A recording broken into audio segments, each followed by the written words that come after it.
Hello everyone, a brand new week has just begun and we have got the usual Monday roundup for you. Today we're going to take a bit of a look back at Saturday's win over Ross County, what Ange had to say after the game, what you, the legends, had to say after the game, as well as what the next week has in store for both Celtic and the very own legends at 67 Hail Hail.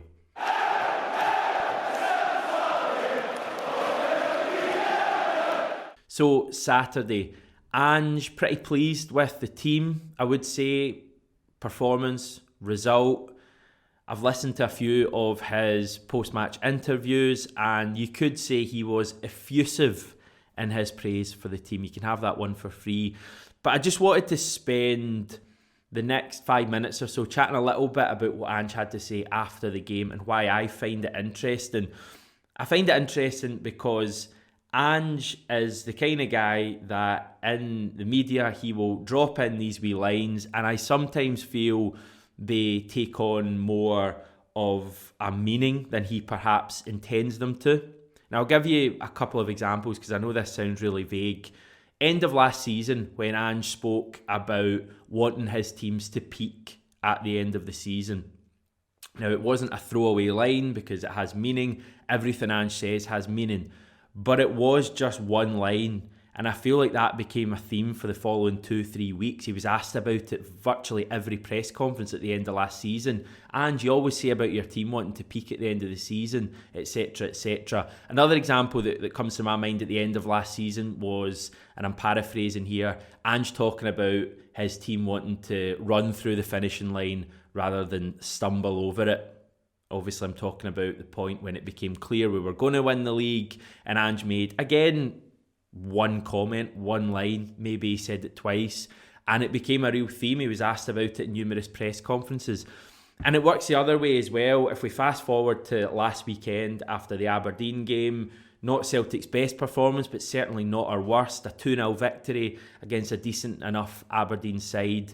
And Ange in general, if you actually listen or read his comments after the game, pretty positive in general about the performance and the result. But he did comment on that final 15 minutes in the first half, calling on his team to be more clinical, calling on the team to play at the top level for 90 minutes. He made that comment about the support, never stopping, so he wants the team to be the same. And I feel like, again, the narrative, if that's what you want to call it, was that Ange isn't happy with his team. And I think that fed in a little bit to the weekend after the game. I've picked out his interview with the BBC for this, and I'll just read you what was said here. In the first half, you had a lot of dominance. There were a few chances, but just maybe not clinical enough in front of goal. No, I wouldn't say that. Their keepers pulled off some good saves, and it's very difficult when the opposition are parking 10 players in their box for us to find the space. I thought we were making good decisions in the front third. I know you said before the match that it's a hard place to come. They're a very good team. They were very organised and they seemed to frustrate you at times as well. No, I don't think we were frustrated at all, to be honest. I thought we were totally in control of the game. We minimised their threat. I felt our play was really good. We were relentless in our approach, and for us, it was just a matter of time for the goals to come. It felt like it was maybe heading for a draw. Yeah, I never felt it was heading for a draw. We were going to finish strong, and once we got the second goal, we wanted to go and get a third, and credit to the players, we did. So why are you going into all of this, Hamish? Surely you've got better things to be getting on with in your life than these kind of minute details. Well, A, I don't. I've got an extremely boring life. But B, my point is that I think it's always important to form your own conclusions about a game and a team and just a general trend rather than just reading a certain narrative from a reputable outlet. Just like last season, for example, again, if I go back there, if you were just reading reports from various newspapers, TV, radio, media outlets, you'd be forgiven for thinking Celtic were the team with the leaky defence, the worst defence in the league. It was basically all some media outlets spoke about all season. The facts, if you actually look at them, are that Celtic conceded 9 fewer goals than any other team, including Rangers, in the top flight last season. yet the narrative was that we were the shaky ones at the back. So that's what I'm getting at. Form your own conclusions, because very often the narrative is kind of out of line with what's actually happening. Now, not to go all, hey Lee Griffiths, the earth is flat, do you want to know why? Conspiracy theorist nonsense. But I do just want to take a quick look at how one outlet, the BBC again, have reported a couple of games over the last couple of weekends. So the two games here are our 3-1 win at Ross County on Saturday and Rangers' 2-1 win at Livingston the week before. The Celtic one, Moritz Jens rescued Celtic with a late goal on his debut as the Scottish Premiership champions rallied to overcome impressive Ross County. And the Rangers won 2 dramatic goals in a minute from Scott Arfield and James Tavernier, turn a half-time deficit around and give Rangers an opening day victory. Now, I am not calling the BBC out as being anti-Celtic or anything like that, but what I'm saying is that very often the narrative that has been kind of pushed for whatever reason from various outlets isn't fair, and it's always worth challenging it. Ange will always challenge it. That's what he did after the game on Saturday, and I just feel the channel will be a better place as well if we can kind of challenge these things that are happening in the so-called mainstream traditional media from some outlets, and really kind of get into focus with what is actually happening, what the numbers tell us, what is actually happening in matches, to make this channel as accurate as possible. Thanks for sticking with me on that. We'll move on to some of your comments from the weekend, starting with Rob Oshlak. If you want a 15-second summary of the end result of what Ange is looking for in attack, look no further than the set-up play that led to the Abada goal. Seriously impressive. Probably didn't touch on that goal enough on the reaction with John on Saturday, link above. The desire to win the ball back, and then the really neat but clinical play to stick the ball away was everything Ange looks for in his team. But I guess that's what you're hitting at there, Rob. So Harry Tsavlidis, Greg Taylor has also gone up another level. I thought Taylor had a really good game again on Saturday. I think his aggression and his strength has really improved. There was a stage last season, probably even more so the year before, when he was just kind of bouncing off players and not really having much of an impact physically. I feel he's much stronger now. I feel he's got much more, intent in the tackles. And he took a couple of really sore ones on Saturday as well and just got on with it. The one in particular, I think before maybe the third goal or the second goal, that should have been a red card. I think it was the former Hearts boy Randall, who was playing right back for County, who had a terrible challenge in Greg Taylor. And again, it should have been a red card, but Taylor just got on with it. So great game from him as well. Sean Spillane, poor enough first half. Thankfully, we stepped it up second half. Maida's knock looked bad.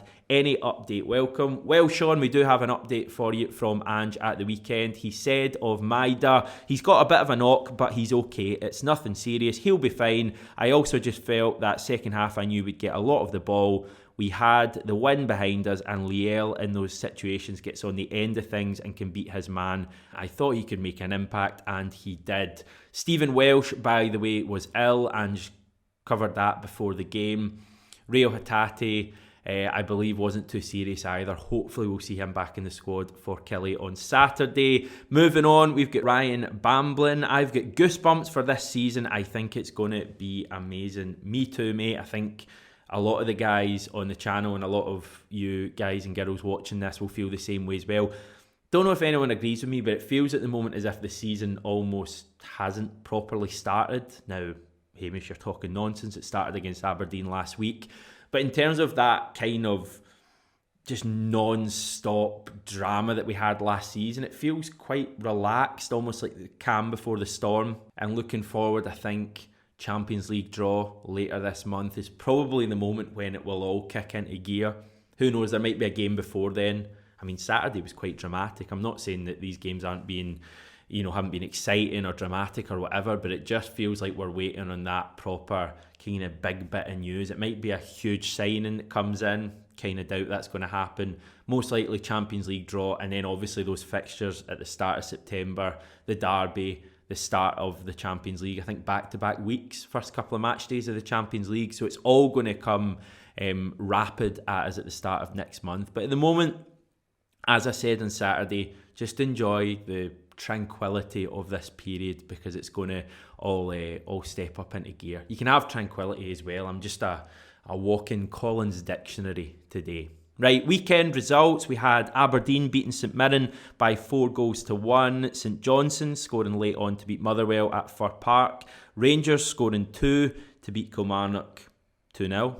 Hibs and Hearts drew 1-1 in the Edinburgh Derby yesterday. Hibs scoring extremely late on, I think 95th minute it was, when the returning Martin Boyle levelled that game up. Quite enjoyed that game actually. And finally, maybe slightly surprising given what happened in the previous midweek, Dundee United 0, Livingston 1. And this is what the league table looks like. And look at that, Celtic are still on top of the league. Just ourselves and Rangers with 100% records at this stage. Kilmarnock, who we face this weekend, are in 10th with 1 point from their first 2 matches. Now, just before we move on to a couple of wee interesting bits of news, just wanted to mention the Celtic women's team, who began their league campaign yesterday.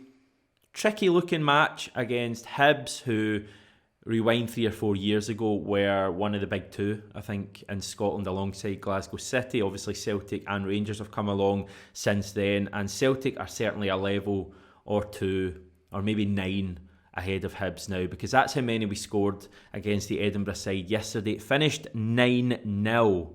Jacinta netted a hat-trick. So did Clarissa Larisey, and Ellis Notley own goal, and also a late double from Amy Gallagher did the business for Fran Alonso's side.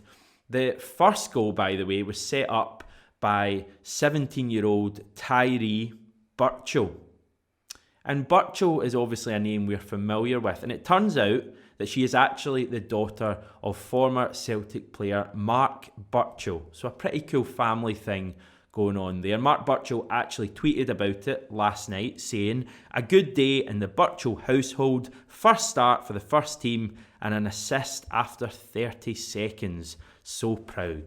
Brilliant stuff. So well done to Fran Alonso's side yesterday. Hopefully they're going to win the league this year.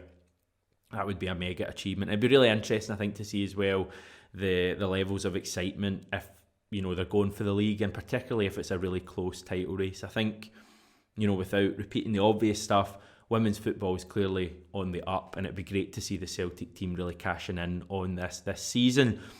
Also well done to Scott Brown, former Celtic captain, now manager of Fleetwood Town, who got his first victory as a manager at the weekend. They beat Plymouth Argyle 2-1, a late goal from Joe Garner, of all people. I wonder if the Fleetwood fans are going to try and get a song with his name in it into the top 10 of the charts this Christmas, or maybe that's just another team that does that. Anyway, well done Scott Brown. Some interesting reports from Denmark that Celtic coach John Kennedy is being investigated as a potential managerial option for our old friends FC Midtjylland.